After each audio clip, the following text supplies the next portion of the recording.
Ek gaan 2 boodskappe vanaand met u deel, baie kortliks, sommer so oor hoofs 'n paar gedagtetjies uitlig, maar dis eintlik die laaste 2 boodskappe van hierdie gedeelte wat ek gaan saamvoeg. Maar ons lees net saam ter wille van ons tyd in verse 15 tot 17, maar ons sal wel verwys tot aan die einde van hoofstuk 39. Wat sal ek spreek aangesien hy my dit beloof het en hy self dit vir my gedoen het? Ek sal soetjies voortgaan al my jare vanweë die bitterheid van my siel. Here, by hierdie dinge leef 'n mens en in gehele al is daarin die lewe van my gees. Laat my dan gesond word en laat my lewe.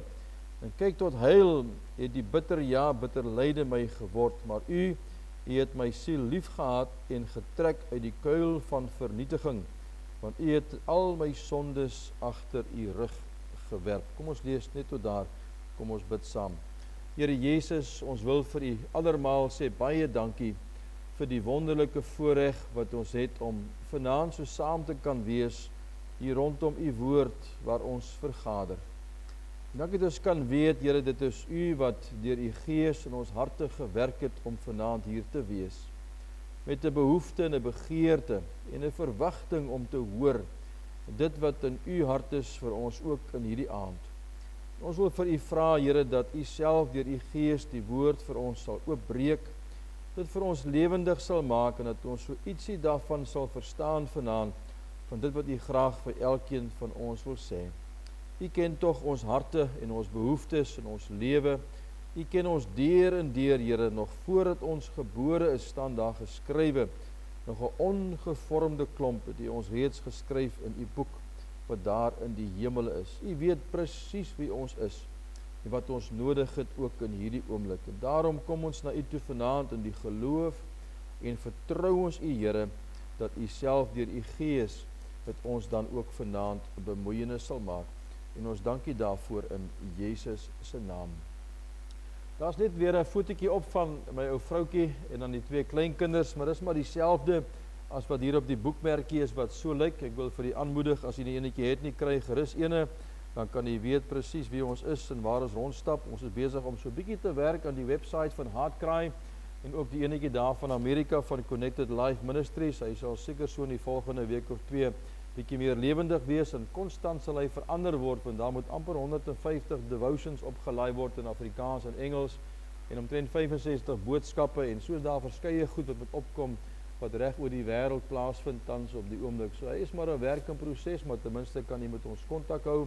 Elke maandag kan u 'n boodskapetjie ontvang as u sou belangstel ook na dit.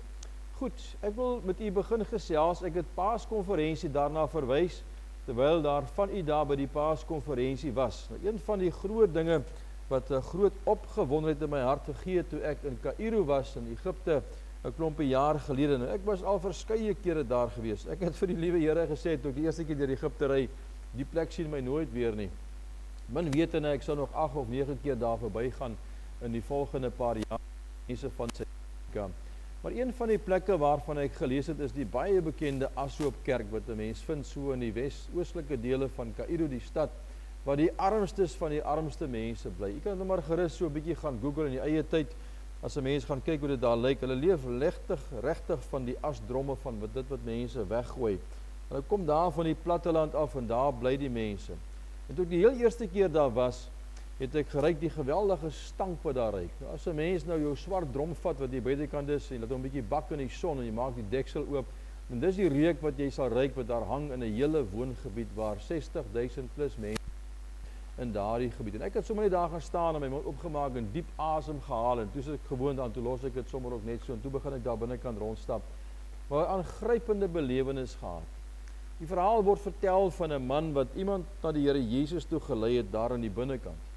En toe sê die Here vir die predikant, maar hy moet daar gaan bly tussen hierdie armstes van die armstes en hy moet 'n kerk daar gaan plant. En toe sê Here, maar dit stink hier en is nie lekker nie, en is armoede en hy sien nie kans daarvoor nie. En toe vlug hy soos ou Jona weg van die Here af en hy's daar op 'n taxi weg in 'n ander rigting en toe kry die Here hom beter en hy bring hom terug en toe begin hy 'n kerk plant. En oor jare heen het daar nou 'n kerk ontwikkel wat as 'n mens so 'n bietjie sou kyk daarna, dis hoe die asgate lyk daar met die swart sakke of die wit sakke wat op dis vuil goed. Die mense maak dit bymekaar en maak dit oop en leef dit uit en kyk hoe lyk die woonstelblokke daar in die bokant met van die goeders. U kan maar gaan kyk, daar's baie prente wat 'n mens kan sien rondom dit. Dis waar die mense leef. En daar het ek opgestap en daar regs gedraai en so deur die kante gegaan tot 'n mens kom by 'n plek wat so half aan die kant van die berg is.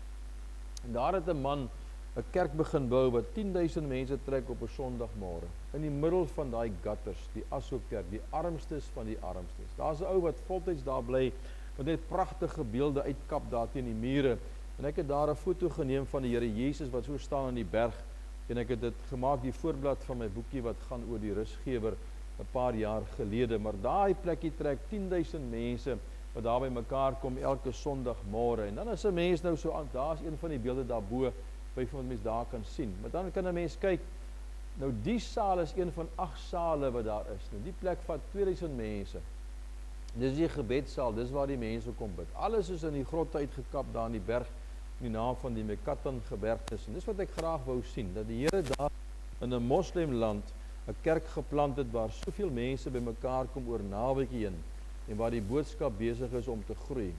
Maar die predikant wat die Here gebruik daar het voor 'n krisis van geloof gestaan in sy lewe om die Here te glo vir die onmoontlike van dit wat die Here in sy hart lewendig gemaak het. En ek wil vanaand met u so 'n bietjie gesels oor dit, oor geloof en glad nie in diepte rondom dit nie, want daar's nie tyd vir dit vanaand nie. En dan afsluit met die groot versoeking wat u ervaar op grond van die man se lewe as die Pinkster bidure dan nou ook verby is. En kom ons kyk sommer so 'n bietjie hier na hierdie gedeelte wat hy sê wanneer 'n mens se geloof getoets word. Dit begin hier by vers 15. Hy sê, wat sal ek spreek aangesien hy my dit beloof het en dit self dit gedoen het, ek sal soetjies voortgaan al die jare vanweë die bitterheid van my siel. Nou sê koning Hizkia wat hierdie geweldige krisis ervaar het in sy lewe, is dat die liewe Here sy geloof kom toets het. Dit gaan oor 2 redes sê. In die heel eerste plek as gevolg van die bitterheid van my siel. Hy het geworstel met bitterheid in sy hart. En die Here het hom by die plek gebring in sy lewe waar hy daarvan ontslae moes geraak het. Vers 17 praat van dit. Hy sê in die kuil diep daaronder, die put van vernietiging het God my uitgehaal. Want bitterheid, onvergewensgesindheid en bitterheid lei later tot by die punt wat 'n mens eintlik, jy raak eintlik 'n slaaf, met ander woorde, of 'n prisonier is die Engelse woord van 'n mens se eie emosies en van jou bitterheid. Is dit nie so nie? En daarom het ek eendag 'n boodskap gepreek van laat jou gevangenes vry, want as jy mense vinger wys en daar's goed wat jou pla, dan raak jy eintlik 'n gevangene van jou eie emosie en van jou bitterheid. Maar dis presies waarmee hy hier geworstel het. Daar was bitterheid in sy hart en ook in sy lewe gewees.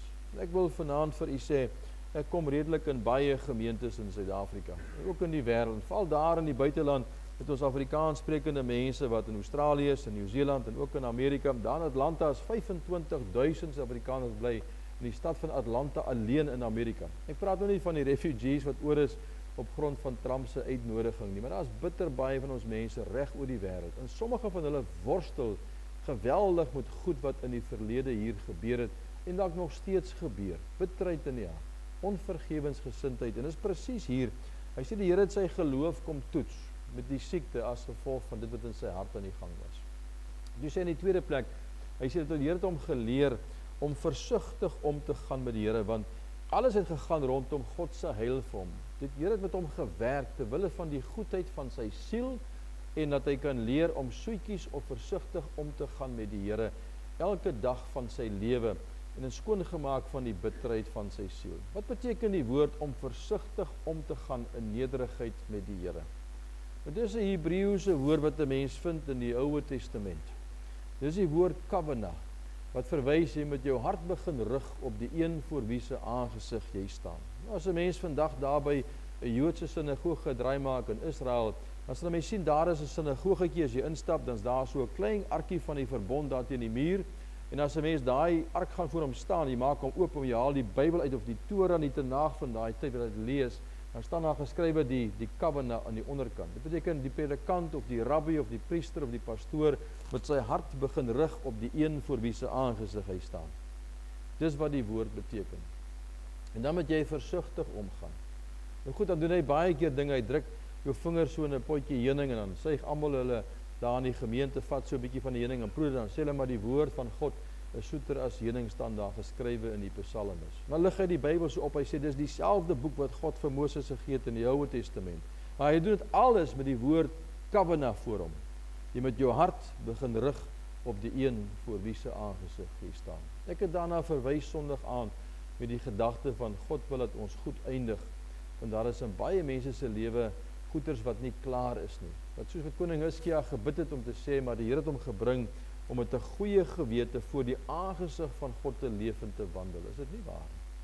So hy sê die Here kom toets jou geloof ter wille van die gesondheid van jou siel, om goed uit jou hart uit te kom haal en jou te leer om versigtig om te gaan met die een wat langs jou staan voor die aangesig van die Here.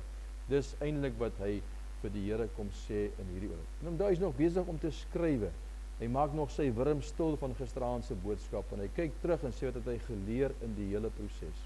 So waarom kom toets die Here mense geloof? En waarom laat hy sulke goeters in 'n mens se lewe dikwels toe?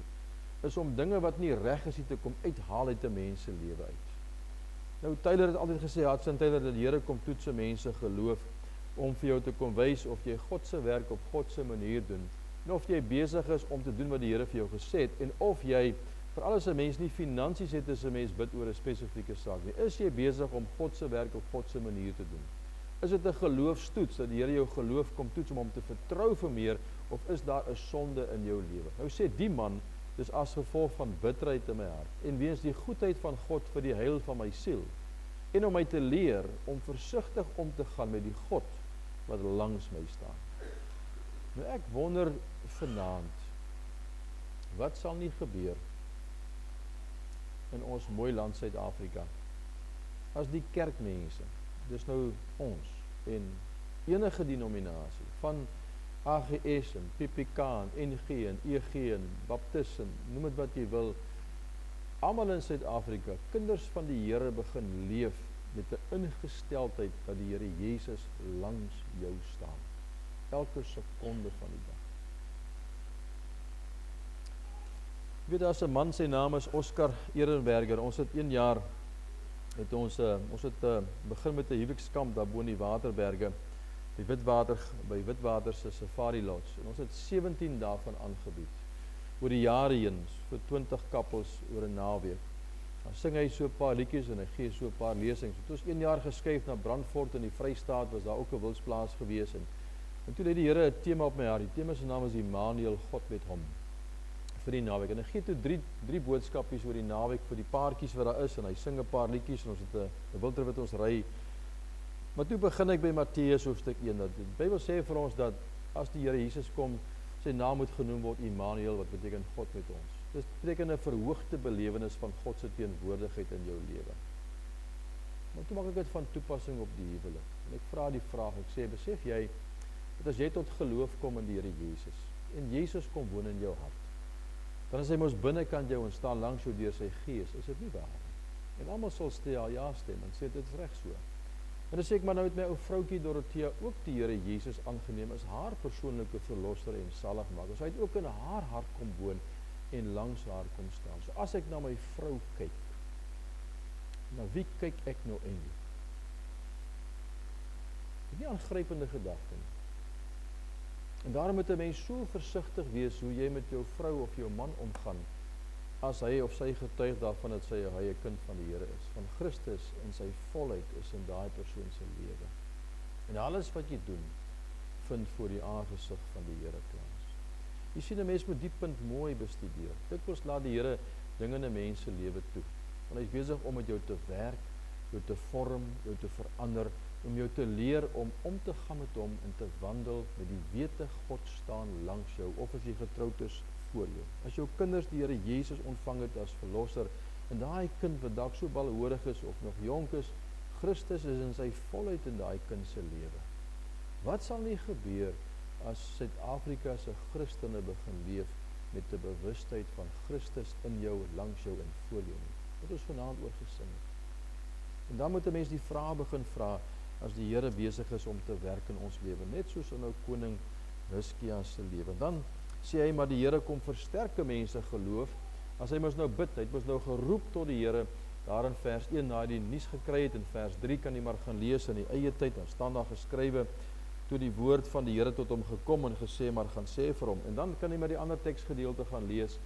Hy bid koning Hizkia, antwoord hom. Ons het daarna verwys met maandag aand se geleentheid, dat 'n mens by die regte plek van gebed sal uitkom. Hoe versterk die Here 'n mens se geloof? Hy antwoord as jy bid, en deur middel van 'n woord van die Here, vers 15, wat die Here beloof het, wat hy self gedoen het en wat hy gesê het, dat die Here vir jou 'n belofte gee.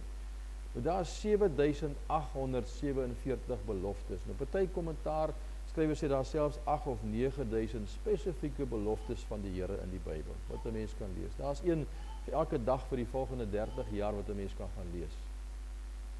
Maar die beloftes van God beteken niks nie, as dit nie vir jou persoonlik gesê word en jy eien dit vir jouself toe nie. En hierdie boek is vol beloftes, is dit nie?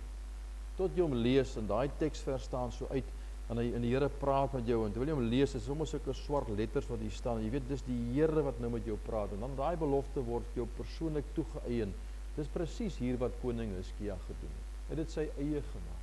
Hoe word 'n mens bemoedig en versterk in jou geloof, as jy bid, die Here antwoord jou, en hy gee vir jou belofte, wat jy jou eie maak. Dis wat hier geskrywe staan, en dan gaan hy aan, hy sê dan, geloof, bid oor dit wat die Here gesê het. Dan gaan praat ons met die Here oor die beloftes wat hy gegee het, dat ons hom nie sal laat rusie staan, daar geskrywe in Jesaja hoofstuk 62. So mens kan dit duidelik sien in die man se gelewe. Maar dan lees 'n mens van die volgende. Wanneer word ons geloof bevestig? Dit vind ons in vers 17. 'n Paar gedagtes opgelig daarbo vir u. As jy kyk tot heil het die bitter lyde my geword, maar u het my siel lief gehad en getrek uit die kuil van vernietiging, want u het al my sondes agter u rug gewerp. Kyk wat sê hy. Hy sê die Here het my lief gehad. Hy sê die Here het my gered uit die put van vernietiging. Hy sê die Here het sy rug gedraai op alles wat vir jy. Hy sê die Here het my lief gehad. Nie wonderlik om te weet dat die Here 'n mens op so wonderlike wyse kom bevestig nie, om te weet dat God is lief vir jou. Hy het jou sondes vergewe. Hy het sy rug daarop gedraai. Hy het jou kom uitred uit die put in die kuil van vernietiging. Dis presies wat hierdie man hier sê. En daarom wil ek dit graag vanaand met u deel, maar ek wil eintlik aangaan om te kom by die versoeking, wat ek graag met u oor wil praat. Geloof, in my opinie, is om God genoeg te glo en te vertrou, om uit te stap in daardie vertroue. Om die Here te vertrou. Nou, almal van u vanaand het geloof. U het net op daai sitplek gaan sit vanaand. U het nou nie vir u self gesê, ek dink as ek op die sitplek sit vanaand, gaan hy my gewig hou nie. Jy het net gaan sit, in die geloof, hy sal jou gewig hou. Is dit nie so nie? As jy op daai vliegtuig klim, dan vertrou jy die Here en jou lewe aan 'n kaptein wat jy nog nooit gesien het of gehoor het nie. Aan die meganiese manne wat daai ding moes gediens het. As jy by 'n restaurant gaan eet, en dan vertrou jy die Here dat die kos daar binnekant wat voorberei word, nie vergiftig sal wees wat jy gaan eet nie. So, almal van ons is mense van geloof. Maar geloof is om by 'n punt te kom, om die Here te vertrou en te vat op sy woord, en 'n stap in die geloof te neem op grond van dit wat jy vertrou. Want baie mense glo. Die Bybel sê in Jakobus, die duiwels glo ook, maar hulle sidder, maar baie min mense vertrou die Here. En dis die verskil tussen die twee. Maar goed, kom ons gaan aan. Kom ons praat oor sy versoeking. Dit vind 'n mens vanaf vers 18. Dis eintlik nou my boodskap vanaand vir u. Moet dit maar so saam met u voeg as jy huis toe gaan vanaand. Ek wil 'n paar gedagtes met u deel, en daarmee gaan ek afsluit. In die gedeelte kan u gaan lees. En die eerste vraag is, wat het Hizkia vir die Here gesê? Nou, as 'n mens lees vanaf vers 18, dan sien 'n mens hy het 7 dinge vir die Here gesê. Kom ons kyk dan na, wat het hy vir die Here gesê? In die heel eerste plek het hy vir die Here gesê, hy sal nederig voor God wandel. Kyk, daar staan geskrywe, hy sê, hy self het doen, ek sal soetjies voortgaan, al my jare vanweë die bitterheid van my siel. Hy sê, hy het geleer om nederig met God om te gaan, en so hy sal vir die res van sy lewe, al sy dae, sal hy leef voor die aangesig van die Here, op 'n regte manier. Dit staan daar geskryf. Punt nommer 2, hy sal getuig van God se genesingskrag in vers 16. Dit praat van, is die Here wat my gesond gemaak het, wat my uitgered het, sy genesende krag, selfs uit die dood uit, het die Here my gesond gemaak, en sal ek daarvan getuig, sê hy, tot aan die einde van my lewe. Kyk, daar staan geskryf in die volgende vers, hy sal God se liefde erken en vir almal vertel van dit wat God vir hom gedoen het. Jy weet Paulus, as 'n mens die boek Handelinge gaan lees, dan lees 'n mens 3 keer van Paulus se getuienis in die boek Handelinge. Hy vertel 3 keer en Lukas moes dit neerskrywe. Elke slag wat Paulus getuig van hoe hy Jesus ontmoet het daar op die pad na Damaskus. Hy praat daarvan ook in die boek Galasiërs. Hy praat 4 keer in sy briewe van sy redding, hoe hy Jesus Christus leer ken het as sy persoonlike verlosser en saligmaker, maar 3 keer in die boek van Handelinge, in detail geskrywe, sy ontmoeting met die Here. Hy praat van dit. Hizkia sê vir die Here, ek sal die mense vertel van God se liefde vir my en dit wat God vir my gedoen het. Is dit nie wonderlik nie? Maar dan raak dit so 'n bietjie meer persoonlik. Hy sê in vers 18, hy sal God loof. Hy sê, want die doderyk sal u nie loof nie, die dood sal u nie prys nie, die wat in die kuil neerdaal sal op hulle getrou nie hoop nie, maar ek sal u loof en ek sal u prys, want ek is nie dood nie, want ek leef. Hy beloof die Here, hy gaan hom loof en hy gaan hom prys en hy gaan hom aanbid. Net so vir 'n opmerking so sydelings. U weet, dat wanneer 'n mens in die nood is, of jy het skielik 'n krisis in jou lewe, dan maak baie van ons beloftes, is dit nie? Sê, Here, as u dit doen, dan sal ek dit gaan doen. Here, as jy my net gaan uithelp die maand, of net met die probleem, dan, ek beloof ek sal so maak, ek sal meer gee vir die kerk, ek sal dienste gaan bywoon, ons maak baie beloftes vir die Here. Party spreek ons uit, party spreek ons nie eens uit nie. Dis maar presies dieselfde wat die man doen, toe in 'n krisis was en sê, nou, hy lê en skryf die goed neer, dis in sy hart was. Dan sê hy die volgende, hy sê, Here, dan punt nommer 6, of punt nommer 5 sê, ek sal hoop in God se waarheid, vers 18 wat daar staan. Hy sê, hy plaas al sy hoop op die waarheid van die woord, dat die Here hom lewendig gemaak het. Op die trou sal hy hoop. Hy sal hoop op die trou en die waarheid van die Here. Dan die volgende punt sê die volgende, hy sê, die lewende, die sal hy loof, soos ek vandag die Vader aan sy kinders u trou beken. Wat sê hy? Hy sê, ek gaan vir my kinders vertel wat Jesus gedoen het vir my. Ek gaan vir my kinders vertel. En daar is hy het nog nie kinders nie. Dit was maar so in die middel van sy koninkryk, sy koningskap, hy het nog nie kinders gehad. Hy sê, ek gaan vir my kinders vertel van dit wat God vir my gedoen het. Ja, grypend. Wat sal nie gebeur in Suid-Afrika as ons ouers vir ons kinders vertel van dit wat God vir ons gedoen het? Jy weet hoe ou Jakob oud was, lees ons in hoofstuk 48 van die boek van Genesis, toe hulle nou ontdek dat hy eintlik nou besig is om te sterwe. Hy was mos nou 17 jaar plus daar in Egipte na hy na Josef toe getrek het. En nou die laaste paar maande was hy sieklik en hy is besig om te sterwe en Josef hoor dit en hulle bring hom daar van Goshen af om sy pa te kom sien, of van Farao se plek af na Goshen toe met sy 2 kinders. En dan praat Jakob met hulle oor wat in sy hart was. Die laaste paar weke moes hy lê en top het oor 3 goeie spesifiek. Hy het ander goed ook gedoen in daai hoofstuk, maar hy het oor 3 goed gelê en dink. Weet jy wat was dit gewees? Die heel eerste was gewees, hy het gedink aan God en God se ontmoeting met hom daar by 'n plek met die naam van Luz, wat hy later Bethel genoem het. Hy het lê en dink oor God. Hy het hom genoem El Shaddai, die magtige God, die God wat voorsien, die God wat uitred, die God wat help. Hy het lê en dink oor die Here wat hom gered het en gehelp het en gebring het tot hier, die goedheid van die Here. En toe kom Josef daarby en toe vertel hy vir hulle die tweede ding wat op sy hart was, hoe die Here vir hom 'n belofte gegee het dat uit sy nageslag gaan daar 'n nasie gebou word in die land van Israel. En dan het hy sê, en die Here het vir my gesê dat my mense gaan terugkom na die beloofde land, die land van melk en honing van Israel. Hy lê en dink oor dit, aan God se beloftes. Hy dink aan die God wat hom gehelp het. Hy dink aan God se beloftes aan hom en sy woord, tot die punt dat die Here in sy nageslag die land vir hulle sal gee. En dan lees ons 'n aangrypende ding verder, as 'n mens gaan kyk na die gedeelte. Weet jy wat doen hy dan? Dan met die kleinkinders, voor hy by hulle kom, hy het hulle geseën en hy hand op hulle gelê. Maar dan staan daar geskrywe in vers 12, hy het op sy kierie geleun en die Here aanbid voor sy kleinkinders. Dit is aangrypend, hy modelleer sy God voor sy kinders en sy kleinkinders in daai oomblik. Wat sal nie gebeur in Suid-Afrika as oupas en oumas en ouers modelleer dat ons buig voor die Here op ons knopkieries as 'n voorbeeld van 'n man of 'n vrou wat vir God liefhet. En dink oor die God wat ons uitgered het, en die God wat met ons gepraat het en ontmoet het en vir ons beloftes gegee het, uitleef vir ons kinders en kleinkinders en praat oor dit.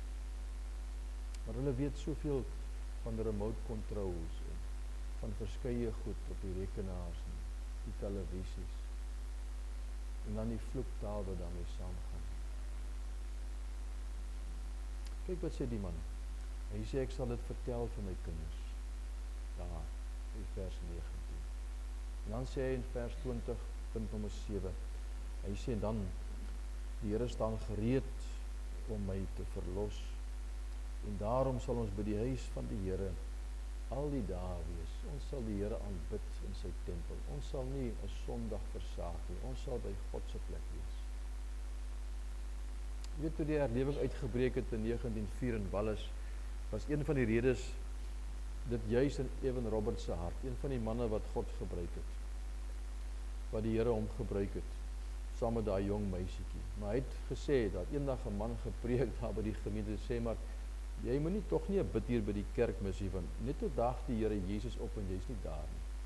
En hy sê dan gaan speel sy vriende, Vrydae-aande daar in die platteland, hulle is in die veld besig en dan sit hy maar daar by die kerk want hy's bang hy gaan die Here Jesus mis as hy opdaag. Jong seun. En daai jong seun vind God toe 'n man wat hy stuk en breek een aand. En uitroep tot die Here, bend me, bend me, bend me. En toe vul die Here hom met sy gees in so 'n wyse dat God hom gebruik as 'n instrument in Wallis. Kyk wat sê die man. Ons sal die Here aanbid by sy tempel. Sondag is nie meer God se dag in Suid-Afrika nie. Shopping malls en parkeerplekke is chock-en-blok vol. Weet in Amerika, as jy mense toe gaan, Vrydae-aande is hoërskoolvoetbal, Saterdag is collegevoetbal, dis nou wat mense praat van universiteite, collegevoetbal, en dan Sondag en Maandag-aande is professionele voetbal. Ek het al daar gesien en gesit, daar's 50 state in Amerika, elkeen het 2-3 colleges wat groot is. Daar's 2 voetbalstadiums op 'n Saterdag per staat. Ons praat van amper 50 voetbalstadiums, volgepak met tussen 80 en 100,000 mense per stadion, om te kyk na college voetbal. Die games hou aan tot in die aande 11 uur, 12 uur die games, dan ry die ouens terug huis toe voor die Sondagmôre. Sondagaand is daai plek so volgepak van mense wat gaan voetbal kyk en Maandag, Monday night football, March Madness. Ons het nog Dinsdae-aande ook. Kerk is leeg. Dit is nie anders by ons nie, is dit nie? Wat het hy gesê? Hy het beloftes gemaak, 7 beloftes vir die Here. Wat het hy gedoen? Hoofstuk 39 vers 1 en 2. Nou in die tyd het 'n ou met die naam van Merodach Baladan, die seun van Baladan, die koning van Babel, 'n brief en 'n geskenk aan hom gestuur, Hizkia, en hy het gehoor dat hy siek was en gesond geword het. Hierdie man was bekommerd oor hom gewees. Hy het in sy hart 'n toegeneentheid gevind teenoor die koning Hizkia wat siek was, en hy was 'n bietjie, nou stuur hy vir hom 'n brief. En kyk wat gebeur, en Hizkia was bly oor hulle, hulle sy skathuis laat sien, die silwer en die goud en die speserye en die kosbare olies en al die wapens en alles wat te vind was in die skatkamers. Daar was niks staan in sy huis of in die hele ryk wat hulle nie gesien het nie. Het hulle alles gewys. Dan kom die woord van Jesaja na hom toe en sê, wat het die mense gesê en waar vandaan kom hulle en wat het u hulle gewys? En hy sê in antwoord, uit 'n ver land na my toe gekom, uit Babel. Wat het hulle gesien? Seker het hulle alles gewys. En toe kom die Here en hy kom velle oordeel oor hom in verse 5 tot 7. En dan het hy homself uit berou gehad en bekeer. In vers 8 staan daar geskrywe. Hy maak 7 beloftes. En in daai oomblik toe hulle by hom opdaag, toe was hy bly om hulle te sien.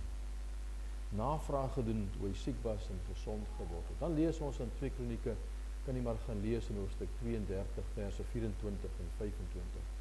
En toe hulle opgedaag het koning Hizkia hoogmoedig geword.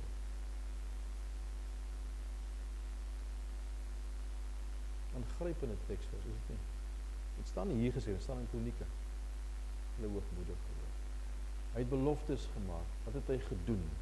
En wat gebeur volgende? Wat het hy ontdek? Hy het die volgende ontdek. Hy het alles verloor. Die verstaan daar geskrywe. Toe sê Jesaja vir Hizkia in vers 5, hoor die woord van die Here van die leerskare. Die Here van die leerskare in die Oude Testament verwys na die Here Jesus. Hy sê, daar kom daar, dat alles wat in jou huis is, en wat jou vaders opgehoop het tot vandag toe, na Babel weggevoer sal word. Hy sê, alles wat in jou huis is, gaan weggevoer word. Daai mooi flat screen TV, daai China stel van oupa se ouma wat kom van 1910 af, alles in jou huis is gone. Gaan alles wegvat, sê hy. Daar gaan niks oorbly. Van dit wat jou oupa en jou oupa se oupa ook vir jou opgegaar het tot en met vandag. Daar sal niks oorbly nie. En tweedens staan daar geskrywe, en jou kinders wat veronderstel is om 'n prins te wees, wat in die paleis moet groot raak, wat met die volgende geslag koning wees van die land, gaan dienaars word, slawe. En dan hierdie aangrypende gedeelte. Dan word koning Hizkia 'n narcis en 'n oomblik. Hoe weet ek dit? Dit staan daar geskrywe. Dan sê hy die volgende. Toe sê Hizkia vir Jesaja, die woord wat die Here gespreek het, is goed. Kyk, daar sal tog vrede en bestendigheid wees in my dae. Ek worry nie eers meer oor my kinders nie, solank ek okay is. Ek. Wat van jou vrou? Nee, ek. Wat van jou kinders wat sal kom? Nee, ek. Solank ek okay is. As gevolg van hoogmoed. Ek het 'n vriend daarbo in Pretoria omgewing, in Mpumalanga, naby Bronkhorstspruit, wat eendag, hy het so gekyk na sy huis en sy besittings, toe sê hy vir homself, ek het al hierdie goed verwerf. Ja, selfs God kan dit nie van my wegvat nie. 'n maand later was hy bankrot gewees. Hy het alles verloor. Die Titanic wat geseil het, daar van Southampton, alles het mos begin daar by 'n plek met die naam van Belfast, waar die skipie gebou is. Toe is hy gevat na Southampton toe om mooi gemaak te word in die binnekant. En toe vaar hy van daar af na 'n plek met die naam van Cherbourg in die Franse kus om 'n paar pasiënte te gaan optel en passasiers en 'n paar briewe. En toe vaar hy terug daar na 'n plek met die naam van Cork aan Ierland se suide en hy tel die res van die mense op en toe skuif hulle al die pad oor na die ander kant toe daar in New York se omgewing. En toe sê die mense, maar daar is 'n ysberg in die pad, 6 boodskappe wat gestuur is. En die weet daar 6 boodskappe gestuur, 6. Die laaste boodskap se naam was 'n skip in die naam van die Rapashana wat verbygevaar het. En toe sê daar is 'n ysberg in jou roete, verander die koers van jou skip. 40 minute voor die ysberg getref het. Die 6ste boodskap wat aangeteken is op die poskaarte wat kom, sê daar is 'n ysberg. En dan sê die kaptein, vinniger, ons gaan daar wees, die skip is onsinkbaar, selfs God kan hom nie sink nie. Tref hy die ysberg, 2 uur en 40 minute later, is hy weg onder die water. En tog het God 6 waarskuwings gestuur, is dit nie? Dat die Here in Hizkia 'n man vind met wie hy praat, aan wie hy beloftes gee, en tog dryf sy hart weg as gevolg van hoogmoed. En die beloftes wat hy nie nagekom het. Maar die storie eindig nie daar nie. Gelukkig daarom. Wat het hy toegedoen? 2 Kronieke 32. As mens dit gaan lees, hy het hom voor God verootmoedig. En die Here het hom herstel. Dit is nie wonderlik nie. Dit is nie te laat nie. Ek dink so dikwels in my eie lewe, vanaand daaroor gebid, waar sou ek nie al vanaand gewees het, as dit nie was vir backsliding in my lewe nie. Of 'n ou sondetjie wat 'n ou toegelaat het, of 'n stukkie ongehoorsaamheid, as die Here met ons praat, en ons het nie daarop gereageer nie. Waar sou ons nie al vanaand gewees het nie. Wat my die diepste tref is, hoofstuk 16, waar die Here Jesus sê, ek het nog baie dinge om aan jou te vertel, maar jy kan dit nou nie vat nie. Wat is daar wat Jesus graag vanaand vir ons wil sê? Maar hy weet, ons is nie by 'n goeie plek in ons lewe nie. Ons is nie waar ons behoort te wees nie. En daarom wil ek vanaand vir u sê, daar is 'n groot versoeking. Met die beloftes wat ons maak en ons wandel saam met die Here, is om dit nie na te kom nie. En iewers langs die pad te dink ons is okay. Net soos Hiskia 'n bietjie hoogmoedig geword het. Ons is okay. Ons was mos by die kerk, ons is mos nou geestelik, ons is dan nou gered. My naam is in die boek van die lewe, is dan ook al gedoop en gekatkeseer. Ek hoef nie elke Sondag hier te wees of elke dag die Bybel te lees nie. Iewers langs die pad, dan begin 'n mens 'n leerbare gees verloor en dan sak 'n mens uit. En dan begin goed skeef loop.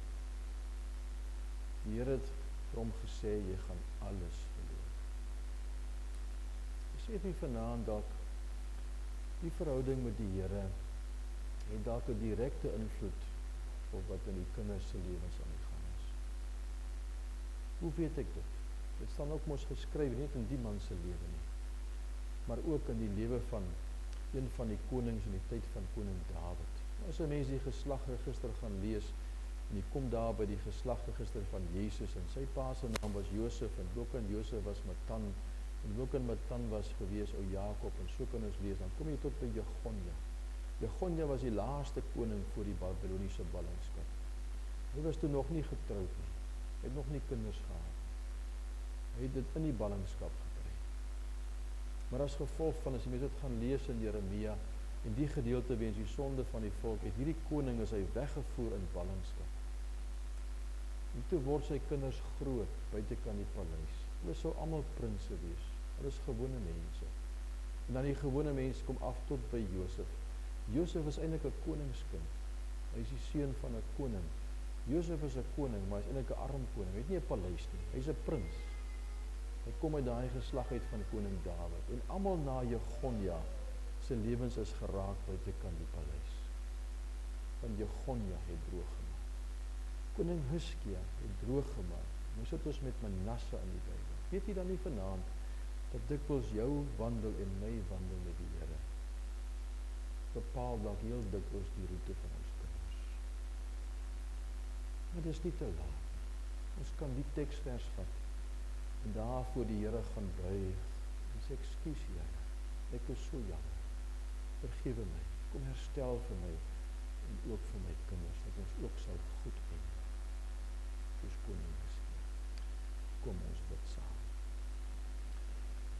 Here Jesus, ons wil vanaand net vir u baie, baie dankie sê vir die wonderlike voorreg, om so nog met vrymoedigheid en vryheid u woord te kan oopmaak, by mekaar te kan kom, en saam te kan lees, en dit te besin, en u toe te laat om so 'n bietjie ook met ons te werk.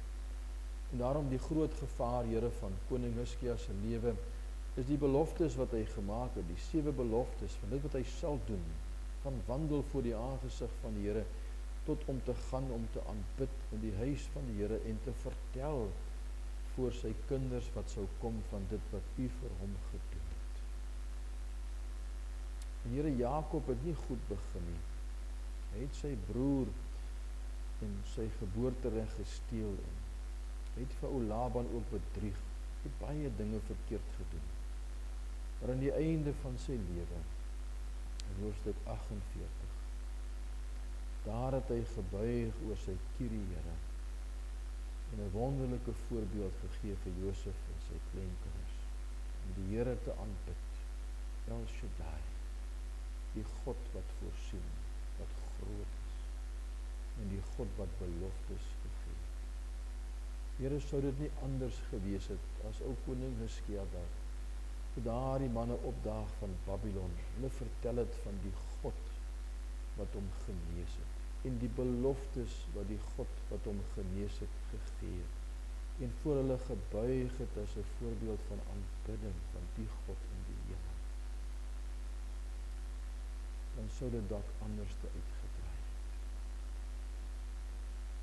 Nou Here, U ken elkeen van ons se harte vanaand. U ken ons behoeftes, U ken die foute wat ons gemaak het tot en met vandag. Maar U weet ook dat elkeen van ons vanaand kan besef, dit is nie te laat nie. ons kan ons ook voor U verootmoedig daar by die huis en erken, ons het nie reg gepraat of reg opgetree vir ons geliefdes of ander nie. En vir U vra om ons te vergewe daarvoor. Ons te kom herstel, dat ons die beloftes wat ons gemaak het kan nakom. Om te vertel vir ons kinders se kinders van die God wat ons lief het. Om te leef voor sy aangesig, om hom te aanbid in sy tempel. Om te vertel van sy helende krag en die hoop en die waarheid en dit wat U vir ons gedoen het. Daarom wil ek vra, Here, dat U in elkeen van ons wat hier vanaand is se harte so 'n behoefte en 'n begeerte sal plaas en sal bring by daardie ou plekkie vanaand en môre in die dae wat sal kom as ons nadink oor die dienste, dat ons sal dink en sal gaan buig voor U en vir U vra om ons te herstel en vir ons vars aan te raak en te vul, dat ons lewe 'n getuie sal word, 'n voorbeeld van hoe om goed te eindig, al het ons nie goed begin nie, en foute wat ons gemaak het. En daarom buig ons vanaand voor U, en ons sê vir U dankie, dat ons U kan aanbid as die God wat in die hemel is, die El Shaddai, die Almagtige, die een wat voorsien, die een wat hoor. Dankie vir die beloftes wat U gegee het vir Jakob, en ook so vir ons. En daarom staan ons vanaand voor U, Here. Help vir ons om 'n voorbeeld te wees vir ons kinders, ons kleinkinders, waar U vir ons geplaas het. U naam ons inbid. Amen. Goed, ons gaan vanaand in sy vrede. En mag die genade van God onse Vader en die wonderlike liefde van onse Here Jesus, en die Heilige Gees vir U en vir my help om ons reis hier op aarde goed te kan eindig. Amen.